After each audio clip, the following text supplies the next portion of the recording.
My name is Miriam, and until 6 months ago, I thought I had the perfect marriage. Jacob and I had been together for 7 years, married for 5.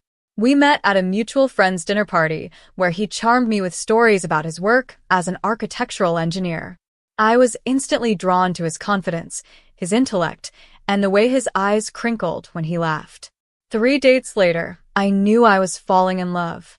Our life together wasn't flashy, but it was ours. We bought a craftsman-style house in a quiet neighborhood outside Boston.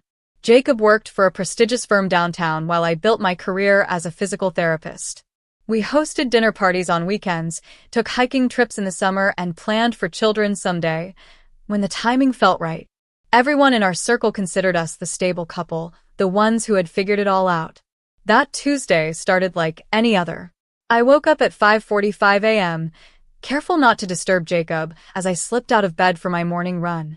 The April air was crisp, dew still clinging to the grass as I made my usual 3-mile loop through the neighborhood.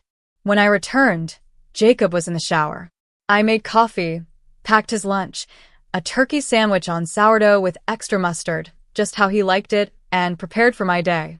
We moved around each other in our practiced morning dance. Jacob adjusting his tie in the hallway mirror while I finished my yogurt at the kitchen island. A quick kiss goodbye, his "have a good day, babe," and he was out the door by 7:30. I had patients scheduled from 8:30 until 4 o'clock at the clinic. I grabbed my tote bag, car keys, and was halfway to my Honda Civic when I realized I'd left my phone charging on the nightstand. Cursing under my breath, I hurried back inside, using my key to unlock the front door. That's when I heard Jacob's voice coming from our bedroom. He was supposed to be on his way to work. My first thought was that he must have forgotten something too. As I moved quietly through the house, I heard him speaking in low tones. "No, I can't do lunch today. Too risky." A pause.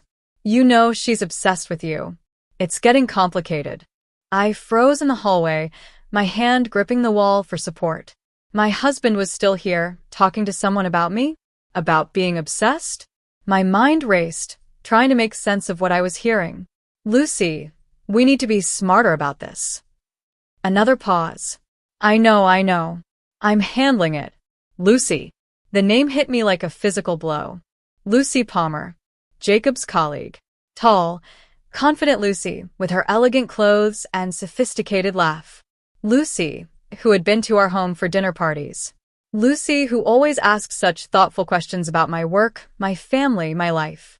"I've got it covered," Jacob continued. "Miriam doesn't suspect a thing. She trusts me completely." The floor seemed to tilt beneath my feet. My chest constricted, making it difficult to breathe.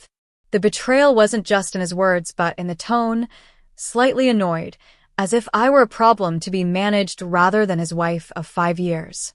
In that moment, I made a split-second decision. Instead of confronting him immediately, I backed away quietly, retrieved my keys from where I'd set them on the entry table, and opened and closed the front door loudly.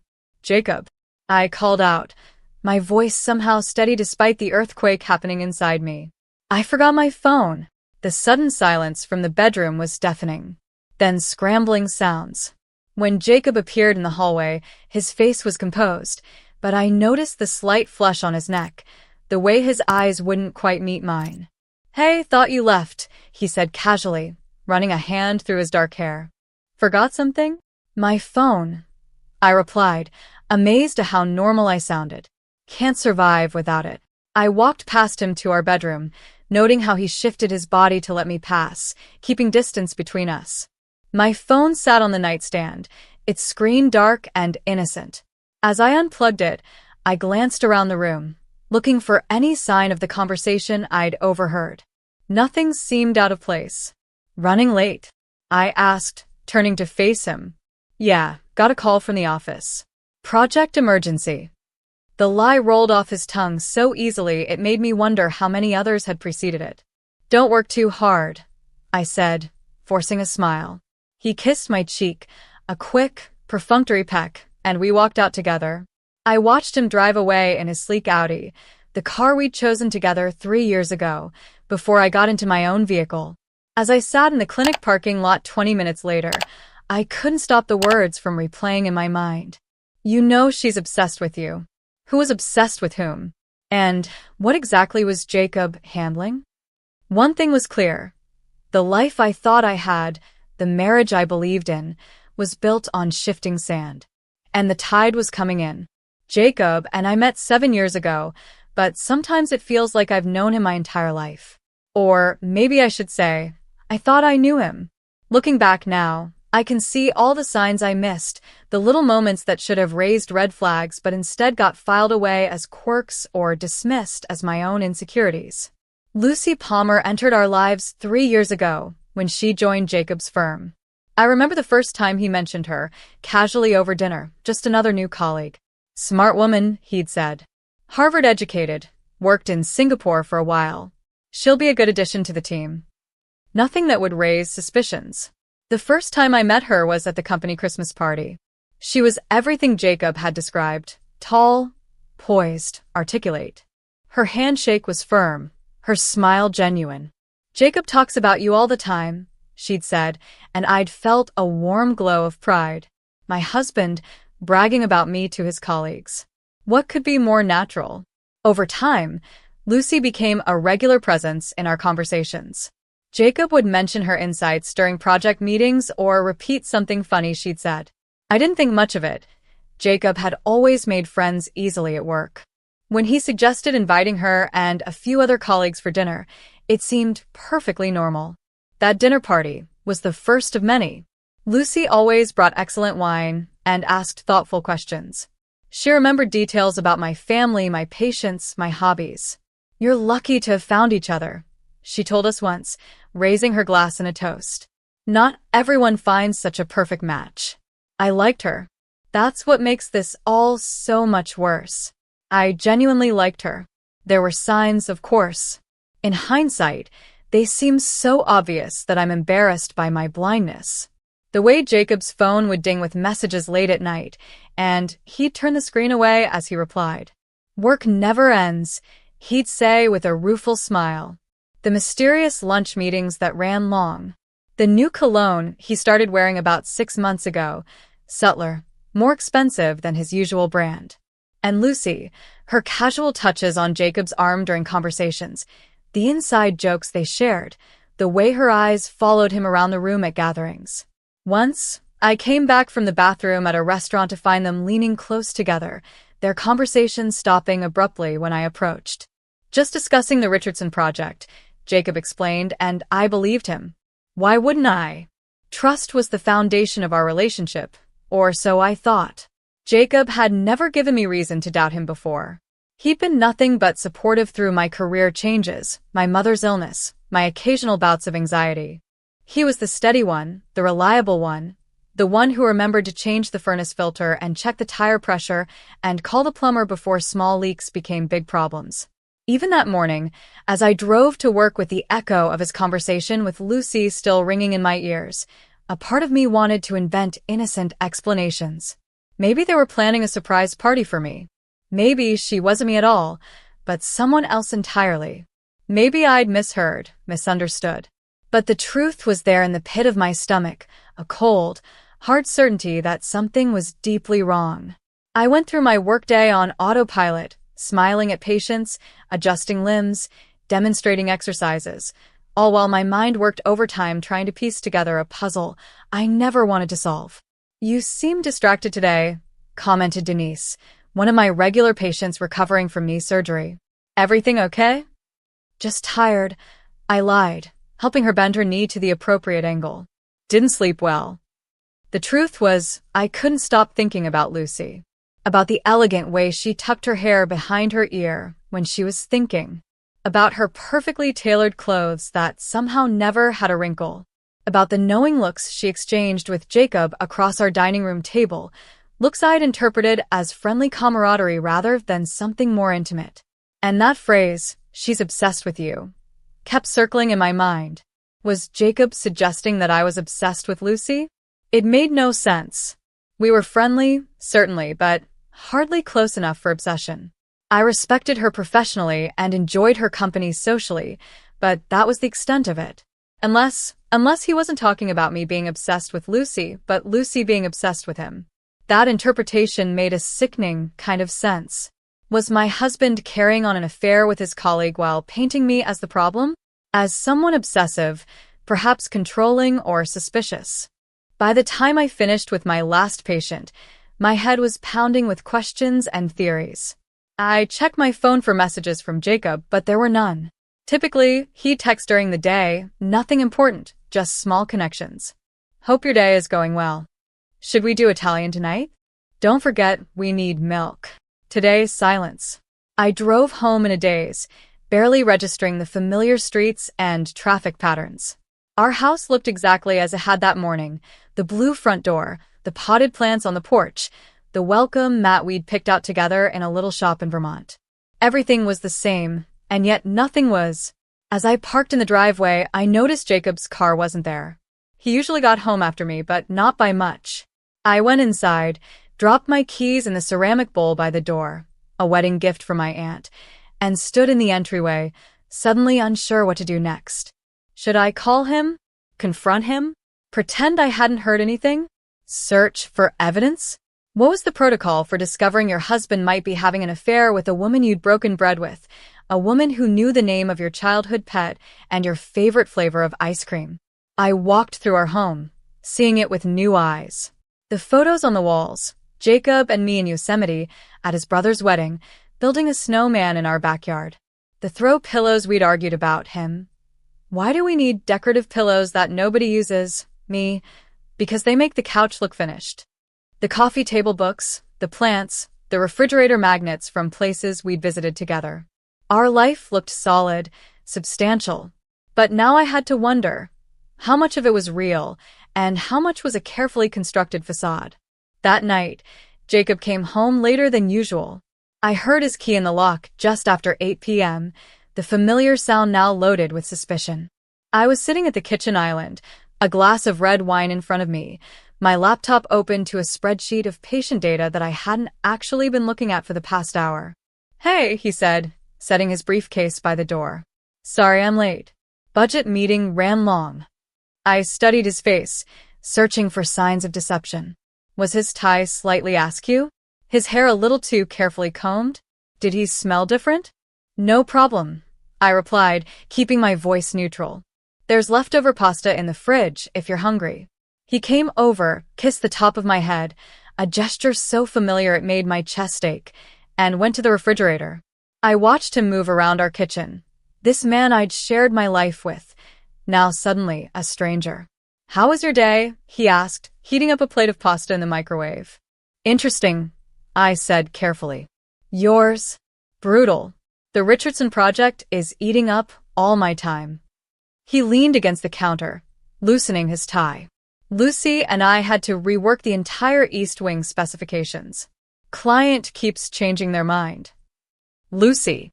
He'd mentioned her so casually, as if just hearing her name didn't send shivers down my spine. I took a sip of wine to hide my reaction. "Lucy seems very dedicated," I commented. Jacob nodded, not looking up from his phone where he was scrolling through messages. "She is. Works harder than anyone else on the team." I wanted to ask more, to probe for inconsistencies, but fear held me back. What if I was wrong? What if there was an innocent explanation for what I'd overheard?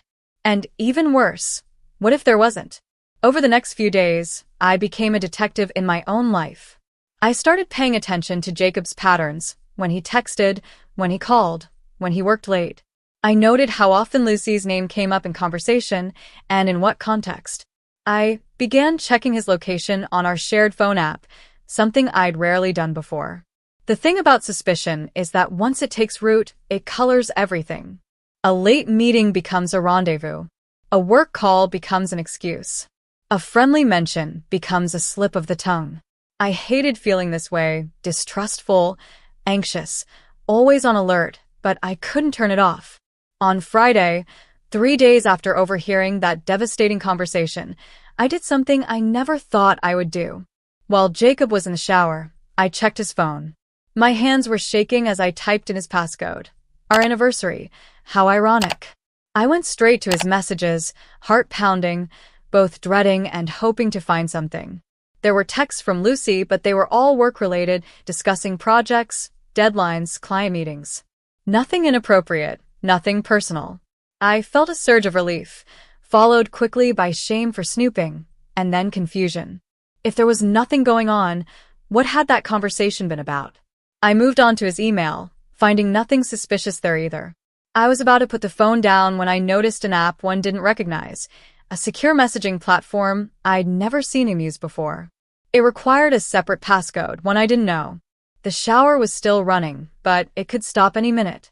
I placed his phone exactly where I'd found it and retreated to the kitchen, my mind racing with new questions. That weekend, Jacob suggested having friends over for a barbecue. "It's been ages since we entertained," he said, flipping through a cookbook. "Maybe we could invite Ryan and Sophia and David from my office and Lucy if she's free." The casual addition of her name made my stomach knot. "Lucy," I repeated, trying to sound nonchalant. "Doesn't she have family in town? I thought you mentioned her sister was visiting." Jacob looked up, surprise flicking across his features. "Her sister left last week." "How did you remember that?" "I don't even think I told you." But he had told me, in passing, while we were getting ready for bed one night. The fact that he didn't remember mentioning it struck me as significant, though I couldn't articulate why. "Just good with details, I guess," I said lightly. "Sure, invite whoever you want." The barbecue was set for Sunday afternoon. I spent Saturday cleaning the house, marinating meat, and preparing side dishes, all while my mind churned with theories and suspicions. I found myself standing in front of our bedroom mirror, studying my reflection. I was still attractive at 34. My dark hair cut in a stylish bob, my figure kept fit through regular exercise, my face relatively unlined. But Lucy was younger, maybe 30, with that effortless beauty that comes from good genes and expensive skincare. Was that what drew Jacob to her? Physical attraction? Or was it something else? Her intelligence, her ambition, her sophistication? Sunday arrived bright and clear. Our friends started arriving around 3 p.m., Ryan and Sophia with their toddler, David and his new girlfriend whose name I immediately forgot, a couple from down the street. Lucy arrived last, wearing white jeans and a blue silk top, carrying a bouquet of flowers and a bottle of expensive tequila. "For the hostess," she said, handing me both with a warm smile. "Your garden always puts mine to shame, but I thought you might enjoy these anyway." I thanked her, feeling the bizarre duality of genuinely appreciating the gesture while simultaneously wondering if she was sleeping with my husband. She moved through our gathering with easy confidence, helping to serve drinks, laughing at the right moments, complimenting my grilled vegetables. I watched her interact with Jacob, looking for signs, lingering touches, meaningful glances, private jokes. There were moments that could have been innocent or could have been laden with subtext. Jacob refilling her glass before anyone else's. Lucy brushing past him in the kitchen, her hand briefly touching his back. The two of them deep in conversation by the grill, while everyone else played with Ryan and Sophia's little boy in the yard. "They're quite the team at work, aren't they?" David's girlfriend commented, following my gaze. "Lucy and Jacob. My firm worked with them on the Henderson building last year. They practically finish each other's sentences in meetings." "Yes," I agreed, my voice tight. "Quite the team." As the evening wound down and guests began to leave, Lucy was among the last to go. I was in the kitchen loading the dishwasher when I overheard her at the door with Jacob. "Thanks for today," she said. "It was lovely as always." "Drive safe," Jacob replied. "And don't forget about the presentation tomorrow. 9 o'clock sharp." "Would I ever let you down?" There was a teasing note in her voice that made me grip the edge of the counter. After everyone had left and we were cleaning up, Jacob seemed unusually attentive, helping with dishes, commenting on how well the gathering had gone. "Everyone had a great time," he said, wrapping leftover hamburger buns. "We should do this more often." I nodded, not trusting myself to speak. As we moved around each other in the kitchen, I felt the weight of unasked questions between us. Who was obsessed with whom? What was he handling? And, most importantly, was my husband in love with someone else? That night, as Jacob slept beside me, I stared at the ceiling and made a decision. I needed answers, not suspicions. Evidence, not theories. If there was something going on between Jacob and Lucy, I would find out exactly what it was. And then I would decide what to do about it. No more detective work in the shadows. It was time to shine a light on whatever was happening in my marriage, no matter how painful the illumination might be. Monday morning, I called in sick to work for the first time in over 2 years. As soon as Jacob left for the office, I began my investigation in earnest. I wasn't proud of what I was doing, but the alternative, living in uncertainty, questioning every word, every gesture, seemed worse. I started with Jacob's home office, a small room off the living room where he occasionally worked on weekends. His desk was meticulously organized, pens in a ceramic holder, papers in neat stacks, computer screens spotless. I booted up his desktop, heart pounding as I waited for the login screen. To my surprise, I knew the password. It was the same one he'd been using for years, the name of his childhood dog followed by his birth year. His work email was accessible through the browser's saved passwords, another shock. Either Jacob was incredibly careless with his security, or he had nothing to hide. Or, a third possibility that made my skin crawl, he had separate accounts I didn't know about. I spent an hour going through his emails, finding nothing but professional correspondence, calendar invites, and newsletters. His browser history was equally mundane: news sites, sports scores, Amazon purchases. I checked credit card statements, looking for unexplained expenses, restaurants I didn't recognize, gifts I'd never received. Nothing stood out. I was about to give up when I noticed a small leather journal in his desk drawer. Jacob wasn't the journaling type, at least not that I'd ever seen. I opened it with trembling fingers, half expecting to find confessions of infidelity or love notes to Lucy. Instead, I found meeting notes. Pages and pages of architectural details, client requirements, budget considerations. And Lucy's name, appearing frequently alongside project specifications and action items. Professional, practical, nothing romantic or personal. I was simultaneously relieved and frustrated. If Jacob was having an affair with Lucy, he was being incredibly careful about covering his tracks. Or maybe, and this thought brought a surge of hope, there was no affair. Maybe I had misinterpreted that overheard conversation entirely. But then I turned to the last page with writing, dated just a week ago. It wasn't meeting notes this time, but what appeared to be a draft of an email or a letter, written in Jacob's precise handwriting. I can't continue like this. The situation with M has become untenable. We need to talk about next steps and timelines. This affects both our futures. M. Miriam. Me. The situation with me had become untenable. I stared at the words until they blurred, a cold weight settling in my stomach. This wasn't about work. This was about our marriage. I took a photo of the page with my phone, returned the journal exactly as I'd found it, and shut down the computer. Then I sat in Jacob's office chair, trying to control my breathing, trying to think rationally. What did untenable mean in this context? What next steps was he contemplating? Divorce? Separation? And how did Lucy fit into these next steps? Was she the future he was planning? I needed more information, but I'd exhausted my options at home. Whatever was happening between Jacob and Lucy, the evidence wasn't here, which meant I needed to look elsewhere. A plan began forming in my mind, a way to discover exactly what was going on. It would require me to act normally, to pretend I suspected nothing, while setting a trap that would reveal the truth. That evening when Jacob came home, I greeted him with a kiss and told him I was feeling better after a day of rest. We ate dinner, talked about his day, watched an episode of a show we'd been following. All the while, I was hyper-aware of his every expression, his every movement.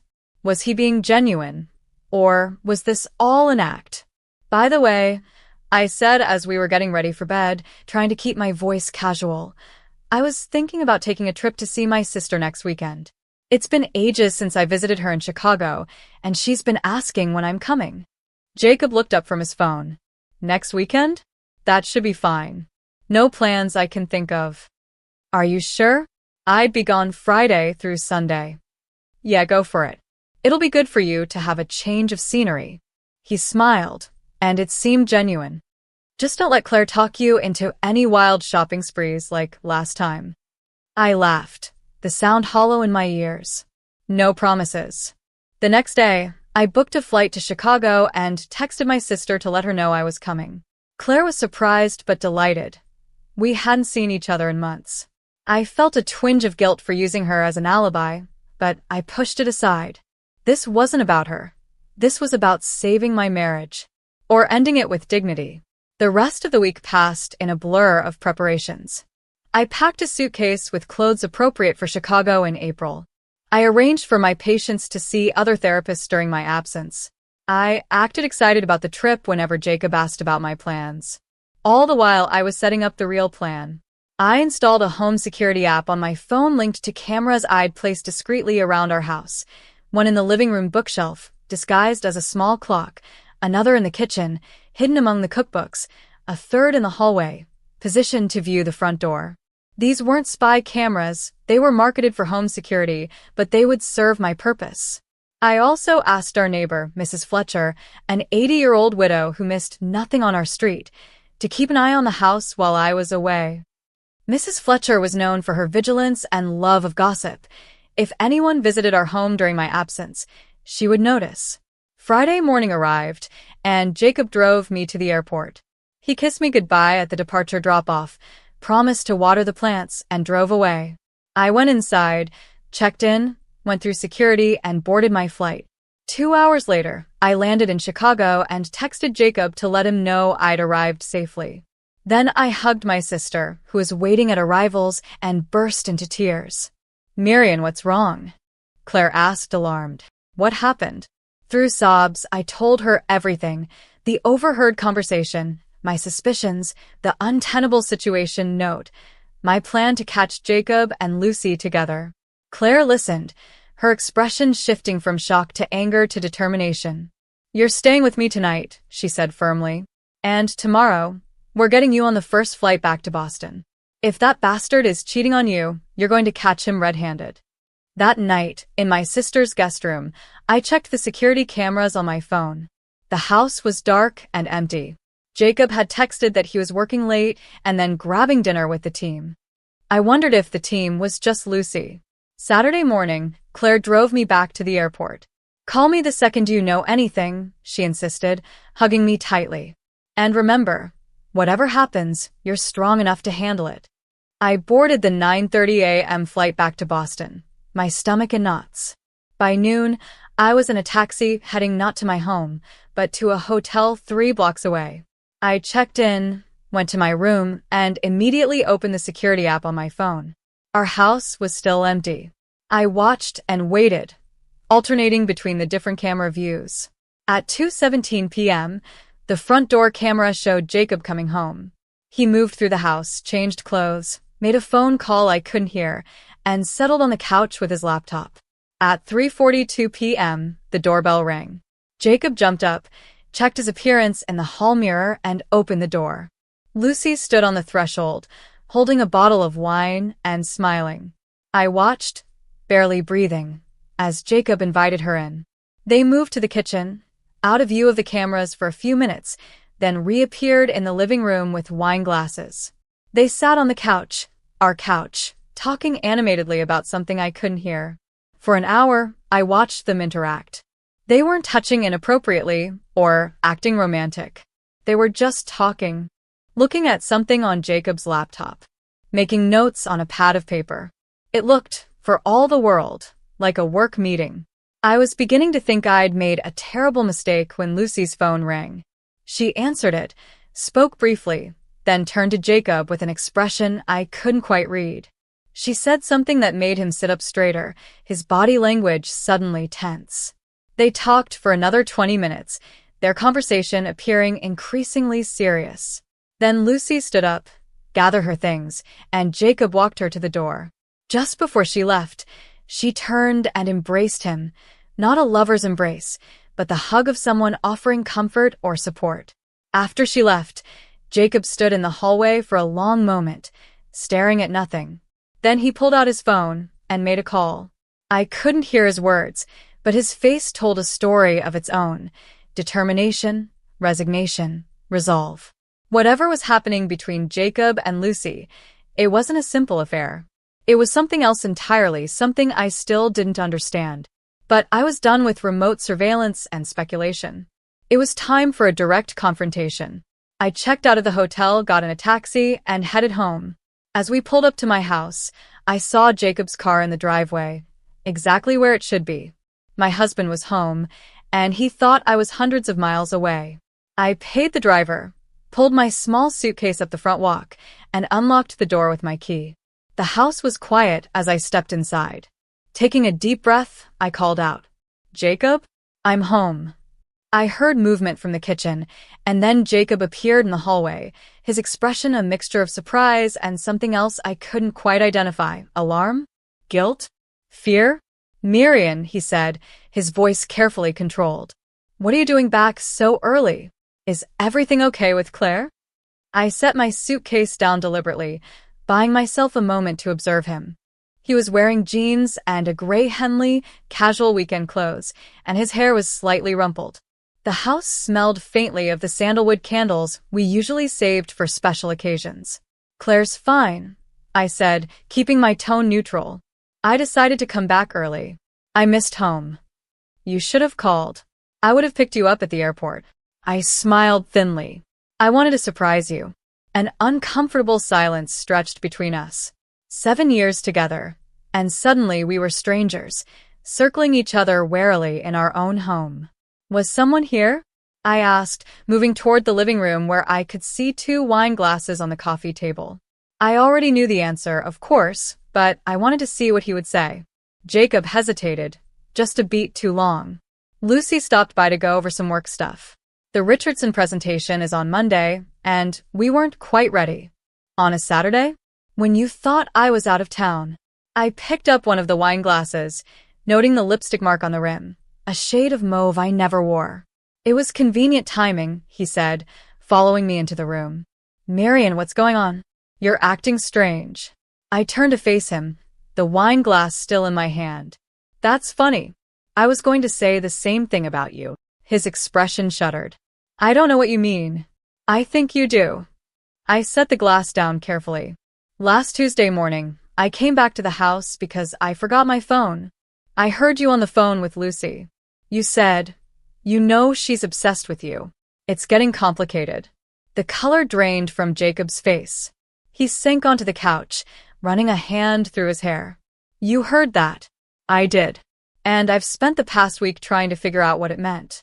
At first, I thought you were having an affair with Lucy. That you were talking about me being obsessed with her, which made no sense. Then I wondered if you meant she was obsessed with you, which seemed more plausible." Jacob was staring at me, his expression unreadable. "But then," I continued, "I found the note in your journal about the situation with them becoming untenable, about needing to discuss next steps and timelines. And I realized that whatever is happening between you and Lucy, it's not just about an affair. It's about me. About our marriage." "You went through my things?" His voice was quiet, but there was an edge to it. "Yes," I admitted without apology. "Because you've been lying to me. Or, at least not telling me the whole truth. And I deserve to know what's happening in my own marriage." Jacob was silent for a long moment, his gaze fixed on the floor. When he finally looked up, his eyes were filled with a mixture of resignation and relief.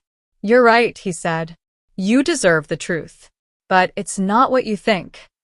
"Then what is it?" "Because from where I'm standing, it looks like you and Lucy are planning something that involves getting rid of me." He flinched at my words. "No, that's not. God, Marian, that's not it at all." He took a deep breath. "The person who's obsessed isn't you or Lucy. It's Rebecca." The name hit me like a physical blow. Rebecca. Jacob's ex-girlfriend from before we met. The woman he'd lived with for 3 years, who'd refused to accept their breakup, who'd called him incessantly in the early months of our relationship until he changed his number. "Rebecca." I repeated, confused. "What does she have to do with anything? I haven't heard you mention her name in years." "Because I didn't want to worry you." Jacob rubbed his face with both hands. "She reached out to me about 8 months ago. Found me through work. Said she just wanted to catch up, that she was in a better place now, that she respected our marriage. A cold feeling settled in my stomach. And you believed her? At first, yes. We met for coffee, in public, during the day. She seemed stable, normal. Said she was engaged to someone new. I thought it was closure for both of us. But it wasn't. It wasn't a question. No. She started emailing me at work, then texting, then showing up at job sites. Always with some excuse about being in the neighborhood or having a question about architecture for her fiancé. He sighed heavily. I tried to establish boundaries, but she'd just find new ways to contact me. New excuses.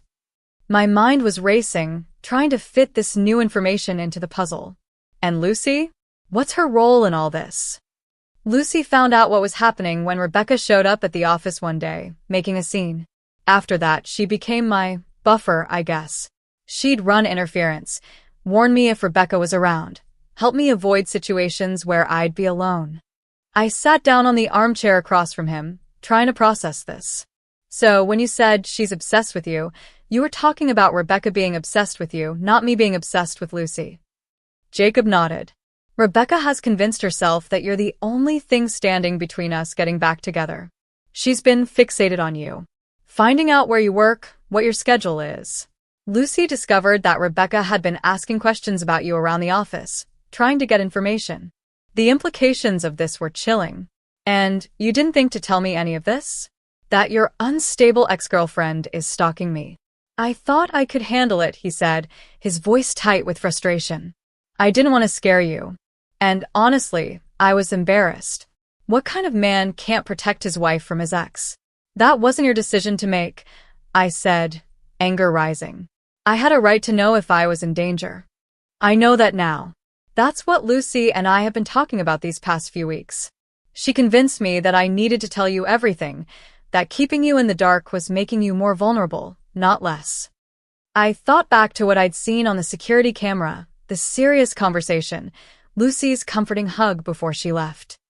So today, when Lucy was here, she was helping me figure out how to tell you. We were also discussing legal options, restraining orders, documentation for a potential harassment case. He looked at me directly. I was going to tell you everything when you got back from Chicago. I had it all planned out. Part of me wanted to believe him. It would explain so much. The secretive phone calls, the mentions of the situation becoming untenable, the involvement of Lucy. But another part, the part that had been living with suspicion and fear for a week, wasn't ready to accept this explanation so easily.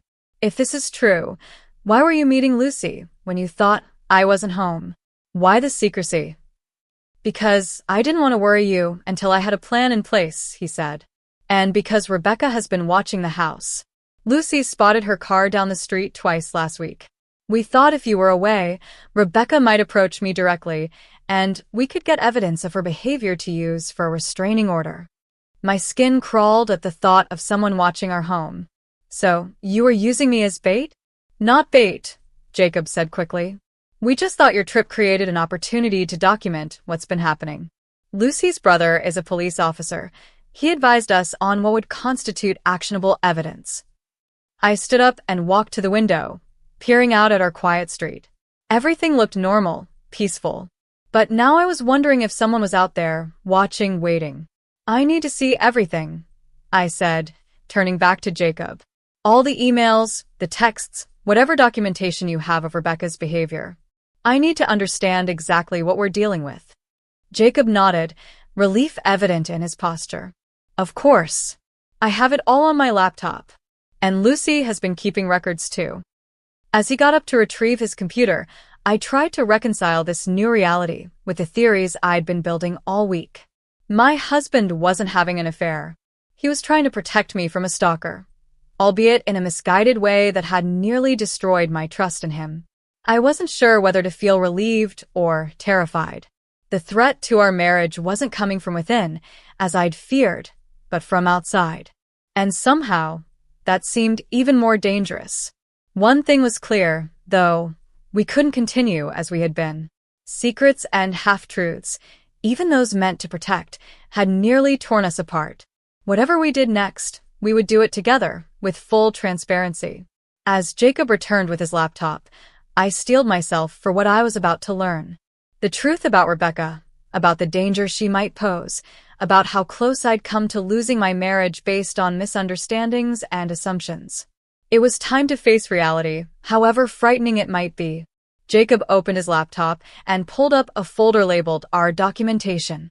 Inside were dozens of files, screenshots of texts and emails, photos taken from a distance showing a woman with long red hair watching our house, records of calls from unknown numbers, notes of accidental encounters at Jacob's work sites. "This is just from the past 3 months," he said as I scrolled through the evidence. "It started gradually, but it's escalated, especially in the last few weeks." I clicked on an email from Rebecca to Jacob's work account, dated 6 weeks ago. "I saw her today at the grocery store. She didn't even notice me watching her. She doesn't appreciate what she has. She doesn't deserve you, Jacob. We both know you settled. When will you stop pretending and admit you made a mistake?" My hands were shaking as I opened another file, a text message thread. "Rebecca, did you get my letter?" "Jacob, please stop contacting me." "Rebecca, I just poured my heart out to you, and that's all you can say?" "Jacob, I'm happily married. Please respect that and leave me alone." "Rebecca, she's changed you. The Jacob I knew would never be so cold." "Rebecca, I miss the real you." "Jacob, this conversation is over. Do not contact me again." "Rebecca, she'll be gone soon enough, and you'll remember who you really love." The last message sent a chill down my spine. What does she mean? She'll be gone soon enough? Is that a threat? Jacob ran a hand through his hair, his face drawn with worry. That's what pushed me to finally take this seriously. Lucy thought it sounded threatening too. That's when we started documenting everything methodically. I continued through the files, each one more disturbing than the last. Photos of me leaving the physical therapy clinic, getting coffee, jogging in our neighborhood. Notes about my routine, my habits, people I interacted with regularly. Rebecca had been watching me for months, and I'd had no idea. "There's more," Jacob said quietly, opening another folder. "These are from this week." He showed me security camera footage from his office building. Rebecca arguing with a receptionist, demanding to see Jacob, being escorted out by security. Another clip showed her following Lucy to her car, gesturing angrily as Lucy tried to get away. "She's fixated on Lucy now too," Jacob explained. "She's convinced that Lucy and I are having an affair, that Lucy has replaced you as the obstacle between us. That's why you said it was getting complicated. I realized. When you were on the phone that morning." He nodded. "Lucy had just told me that Rebecca approached her in the parking garage, accused her of sleeping with me. It was escalating beyond what either of us knew how to handle." I sat back, trying to absorb everything. My week of suspicion and amateur detective work seemed almost laughable now in the face of the real threat we were facing. "Why didn't you go to the police sooner?" I asked.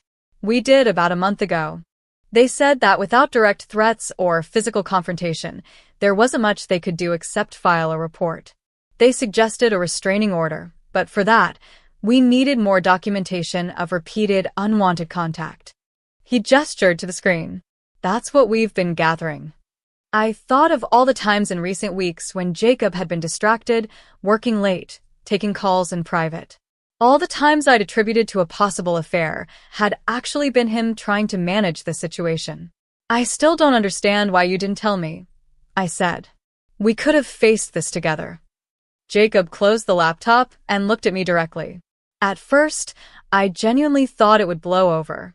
Rebecca had these episodes when we were together. Intense fixations that would eventually pass. I thought this was more of the same. And later, I was afraid, he admitted, his voice low. Afraid that knowing would change your life, make you constantly looking over your shoulder. Afraid that you'd blame me for bringing this into our marriage.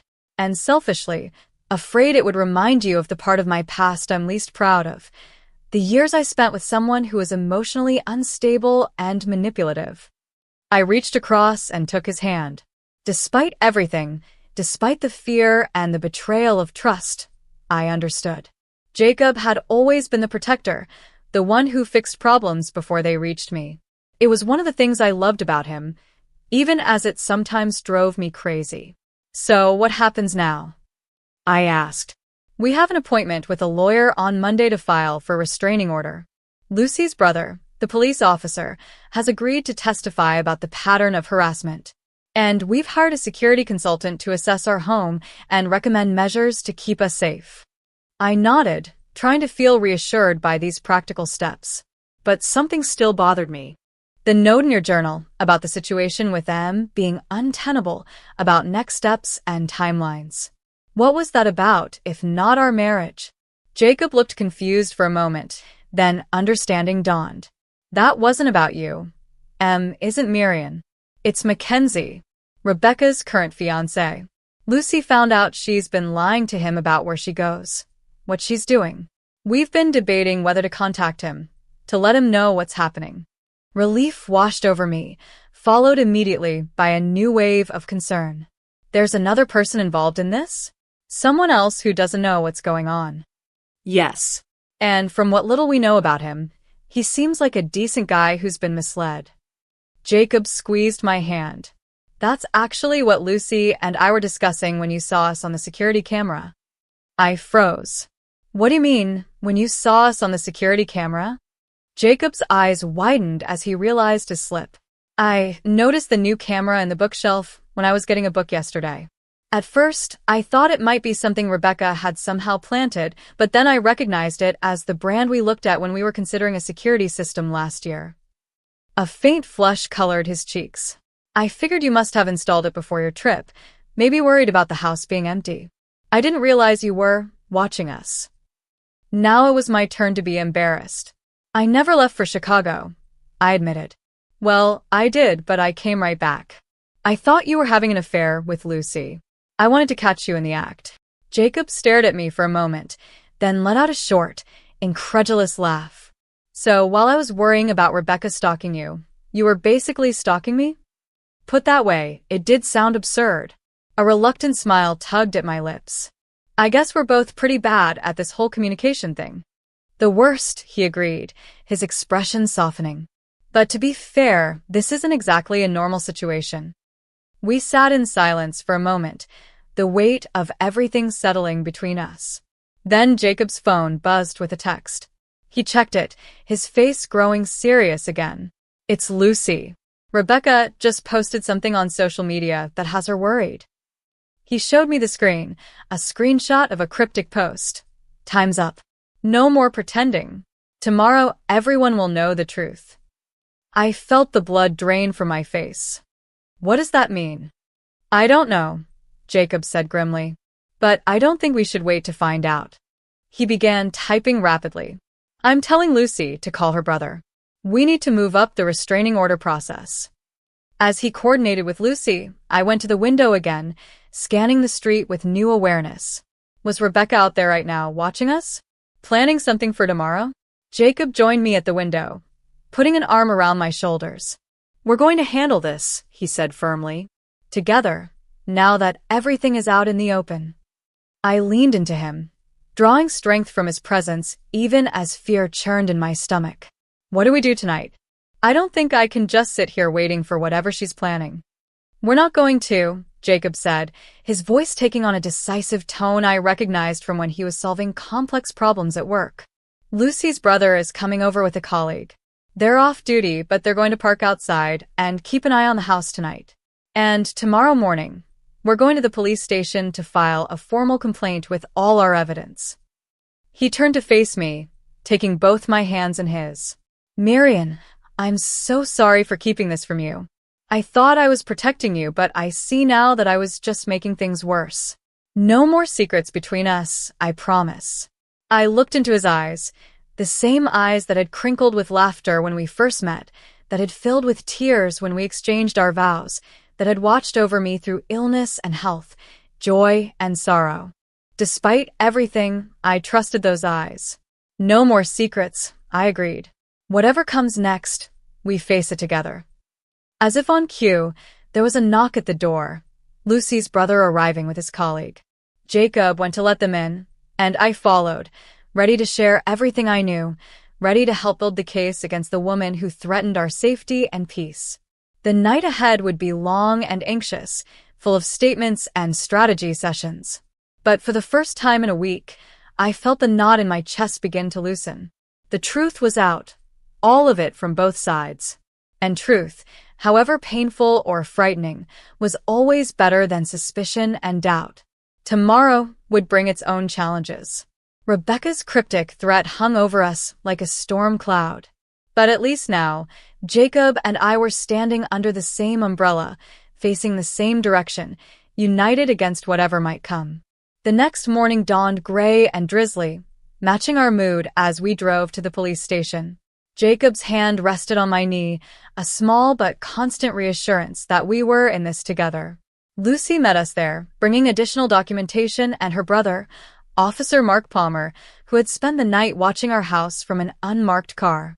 No sign of Rebecca, he told us as we gathered in a small conference room. But that doesn't mean she's not planning something. For the next 3 hours, we gave statements, shared evidence, and filed formal complaints. The detective assigned to our case, a no-nonsense woman named Detective Rivera, reviewed everything methodically. "This is definitely a pattern of stalking behavior," she confirmed, closing Jacob's laptop after reviewing the files. "And that social media post could be construed as a threat. We have enough here to request an emergency restraining order." Relief washed over me, though I knew a restraining order was just a piece of paper. It couldn't physically stop Rebecca if she was determined enough. "What about today?" I asked. Her post said tomorrow, which is now today. Should we be worried about something specific? Detective Rivera's expression was measured. "It's hard to say. These types of statements can be real threats or just attempts to cause fear and anxiety. Either way, I'd recommend staying somewhere else for a few days while we locate Ms. Winters and serve the order." We left the station with a temporary restraining order and a plan to stay with Lucy's parents, who owned a vacation home on Cape Cod that was empty this time of year. It wasn't ideal. I had patients scheduled, Jacob had projects due, but safety had to come first. As we walked to our cars, my phone rang with an unknown number. I hesitated, then showed it to Jacob. "Could be her," he said, his jaw tight. "Put it on speaker." I answered cautiously.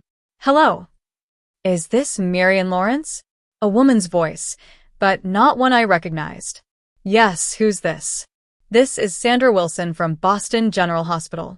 I'm calling about a patient we have here, Rebecca Winters. You're listed as her emergency contact." I nearly dropped the phone in shock. Jacob and Lucy exchanged alarmed glances. "There must be some mistake," I said carefully. "I barely know Rebecca Winters." The nurse sounded confused. "She was brought in early this morning after an apparent overdose. She had your contact information in her wallet with a note saying to call you first, before her family." Jacob moved closer, his face pale. Is she okay?" he asked. "She's stable," the nurse replied. "Are you family members?" "No," I said firmly. "We're not. And I think you should know that we just filed a restraining order against Ms. Winters this morning. She's been stalking us." There was a pause on the other end. "I see. In that case, I'll contact her next of kin instead. I apologize for the disturbance." After we hung up, the three of us stood in stunned silence. "This is what she meant," Lucy said finally. "Her post about everyone knowing the truth today. She was planning this, to make it look like you were somehow responsible, to create a scene, to force you to be involved." "Or it was a genuine attempt," Jacob said quietly. "She's been unstable before." I felt a complex mix of emotions, concern for another human being in distress, anger at being manipulated, relief that the threat wasn't what we'd feared. "What do we do now?" I asked. Detective Rivera, who had overheard the conversation as she walked to her car, approached us. "I'd recommend continuing with your plans to stay elsewhere for now. I'll follow up with the hospital and make sure they're aware of the situation. This kind of behavior, using self-harm as manipulation, is unfortunately not uncommon in stalking cases." We thanked her and headed to our car, the weight of the situation still pressing down on us. As we drove home to pack some things, Jacob reached over and took my hand. I keep thinking about how differently this could have gone, he said. If you hadn't overheard that phone call, if we hadn't finally talked openly, we might have lost everything. I finished for him. Our marriage, our trust, maybe even our safety. I was so focused on protecting you that I didn't see how I was putting us both at risk by keeping secrets. I squeezed his hand, and I was so quick to assume the worst instead of just asking you directly what was happening. We spent the next week at the Cape Cod house, working remotely and checking in regularly with Detective Rivera. Rebecca was released from the hospital into her brother's care in New Hampshire, with strict instructions to continue psychiatric treatment. The restraining order was officially served, barring her from contacting either of us or coming within 500 feet of our home, workplaces, or persons. Slowly, cautiously, we began to rebuild our sense of security. We installed a proper security system in our home. We changed our routines, our passwords, our habits. Jacob switched projects at work to avoid any potential overlap with places Rebecca knew about. I took a self-defense class. But more importantly, we rebuilt our communication.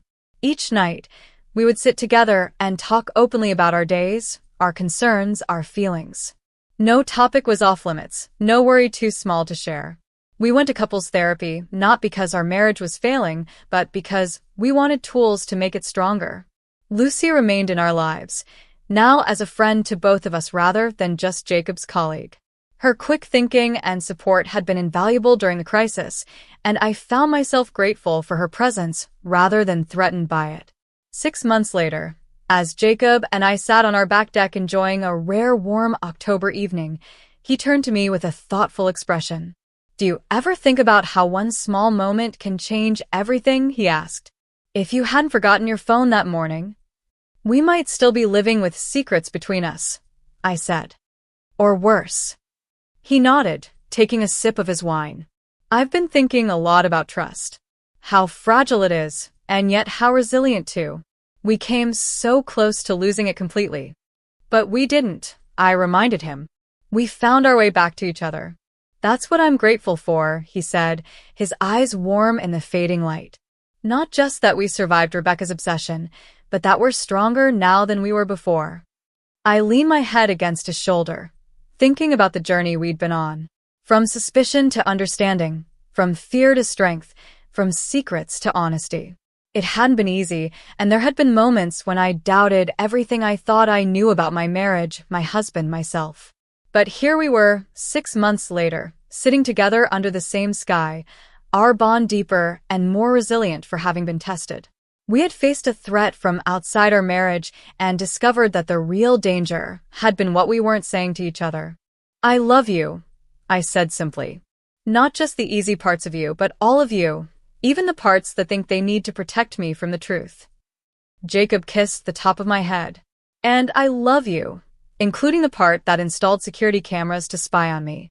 I laughed, the sound floating up into the evening air. "Let's just agree not to test each other quite so dramatically in the future."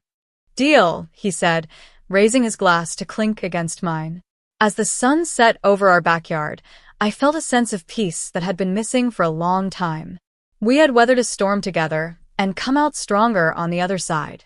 Whatever challenges life might bring next, we would face them the same way, with honesty, with courage, and with trust in each other.